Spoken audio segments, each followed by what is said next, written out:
আল্লাহ রাব্বুল আলামিনের দরবারে শুকরিয়া এই কারণে, মহান আল্লাহ আমাদেরকে যেই নিয়ামতগুলা দিয়ে মহান আল্লাহ আমরা নিজের কর্মের মাধ্যমে সম্মানিত হওয়ার অনেক আগে আমাদেরকে সম্মানিত করেছেন, সেই নিয়ামতগুলার অন্যতম, সেগুলো আপনারা জানেন, আমরা রসুল পাকের উম্মত, কুরআন আমাদের কিতাব, বর্তমান সময়ে ইসলাম আমাদের ধর্ম, এগুলো আমরা সবাই জানি।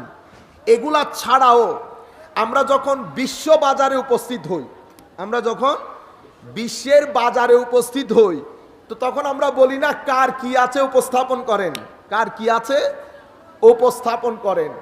বিশ্বের মধ্যে আপনারা একমাত্র জাতি যারা আমাদেরকে যখন বলা হয় উপস্থাপন করার জন্য, আমরা যদি আমাদের ধর্মকে বিভিন্ন অ্যাঙ্গেল থেকে উপস্থাপন করতে যাই, তো পৃথিবীর কোন টেবিল আমাদের উপস্থাপিত জিনিসগুলার ভর সহ্য করতে পারবে? পৃথিবীতে এমন কোন টেবিল নাই।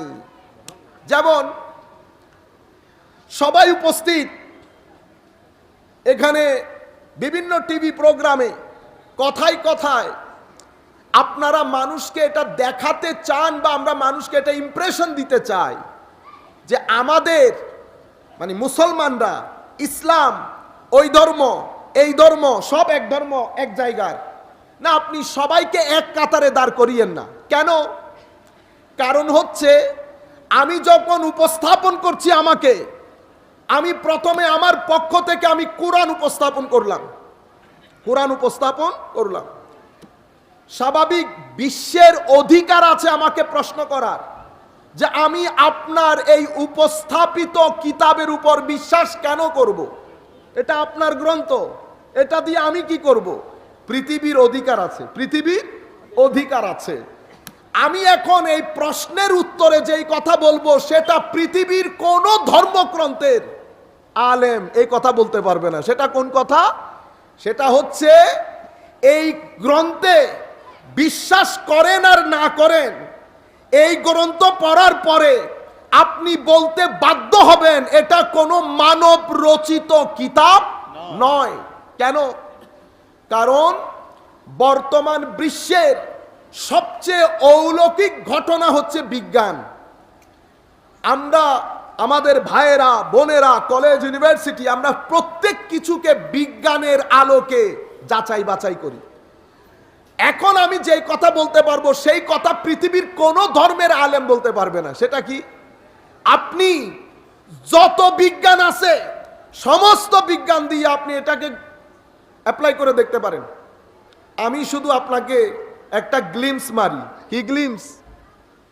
আপনি বলেন আপনার সৃষ্টি তত্ত্ব, আপনার সৃষ্টি সম্পর্কে আপনি কি জানেন? তো উনি বলবেন না আমার সৃষ্টি প্রথমে মাটি থেকে হয়েছে, অতঃপর মায়ের পেটে আমি এই ছিলাম, এর থেকে আমি মানুষ, এর থেকে আমি বের হলাম। লম্বা ফিরিস্তি না? তা আমি যখন ওনাকে বললাম এটা আপনি কখন জেনেছেন, তো সে একটা উত্তর দিবে আমি অমুক সময় জেনেছি। তো 70 বছর আগে জেনেছেন। এই কথা যদি আমি কোরআনের মধ্যে অক্ষরে অক্ষরে আপনাকে দেখাইতে পারি, আপনি কি বলবেন? উনি বলছেন এটা হতে পারে না, এটা হতে পারে না। আমি বললাম তাহলে একটা কাজ করেন, গুগল দিয়ে আপনি সূরাতুল মুমিনুনে যান। কোরআনে পাকের একটা চ্যাপ্টারের নাম আল মুমিনুন। সেই সূরার মধ্যে কদ আফলাহাল মুমিনুনের একটা উলাইকা হুমুল ওয়ারিসুন, এরপরে মাওলাই করিম আপনার পুরা সৃষ্টি তত্ত্ব তুলে ধরেছেন। সেখানে মাটির কথাও আছে, ওয়ালাকাদ খালাকনাল ইনসানা মিন সুলালাতিন মিন তিন সুম্মা জাআলনাহু নুতফাতান ফি কারারিন মাকিন।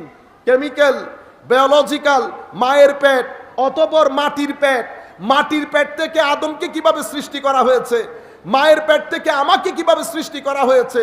কোরআনের 2-3 আয়াতের মধ্যে মাওলাই করিম ইন লেটার এন্ড স্পিরিট বলেছেন। বলার পরে দেখার পরে আপনার আওয়াজ আছে? আর আপনার কোনো আওয়াজ নাই। এটা আপনি অন্য ধর্মগ্রন্থের মতো বলিয়েন না। এমন ধর্মগ্রন্থের মালিক আমরা।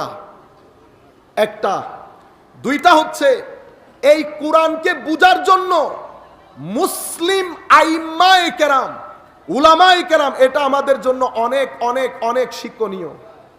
আমরা কি কাজে আছি, আমাদের পূর্বপুরুষ কি কাজে ছিলেন, মুসলিম আইম্মায়ে কেরাম কোরআনকে বুঝার জন্য আলাদা দুইটা সাবজেক্ট বানিয়েছে।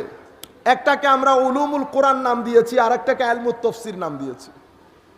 উলুমুল কোরআনের উপর যত কিতাব রচিত হয়েছে, আমরা যদি শুধু সেই কিতাবগুলো উপস্থাপন করি, টেবিলে জায়গা দিতে পারবেন না, নাম্বার ওয়ান।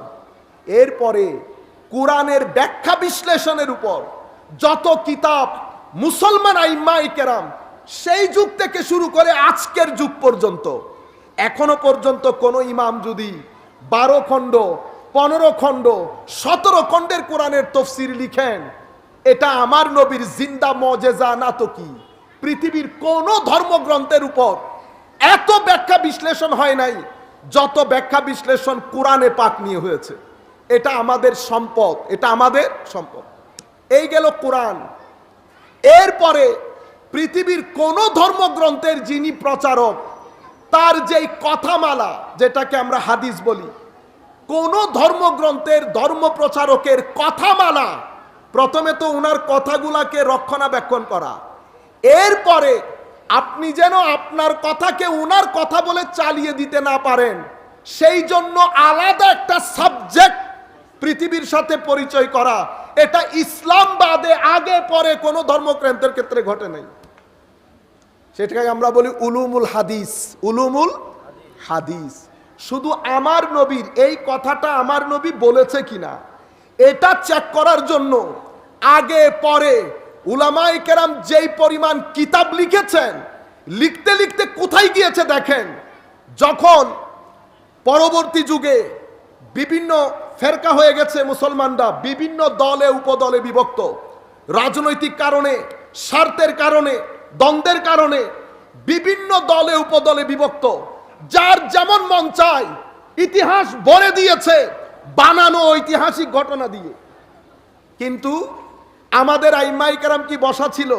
বসা ছিল না। আইম্মায়ে কেরামের পুরো একটা গ্রুপ দাঁড়িয়ে গেছে, তারা আরো একটা সাবজেক্ট শুধু হাদিস সংরক্ষণের জন্য উম্মতে পৃথিবীর জমিনকে দিয়েছে।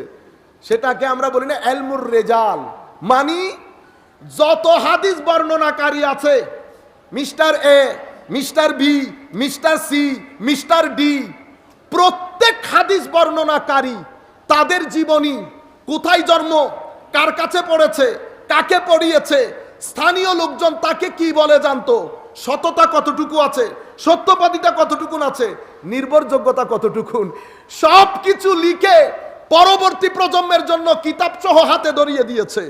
এখন আপনি যখন বলেন আমার নবী এই কথা বলেছেন, আমি তখন বলি কোথায় পেয়েছেন? অমুক হাদিসে গেলাম, সেই হাদিসে বর্ণনাকারী কে কে আছে, এ বি সি ডি। এরপরে ইবনে হাজার আসকালানির মতো মুহাদ্দিস, ইমাম মিজ্জির মতো মুহাদ্দিসকে যখন আপনি জিজ্ঞেস করেন, হুজুর এদেরকে আপনি চিনেন? ও কিতাবের মধ্যে ঢোকো, পরিপূর্ণ বর্ণনা আছে। এই ঘটনা আসমানের নিচে জমিনের উপরে শুধু আমার নবীর ইলমে হাদিসের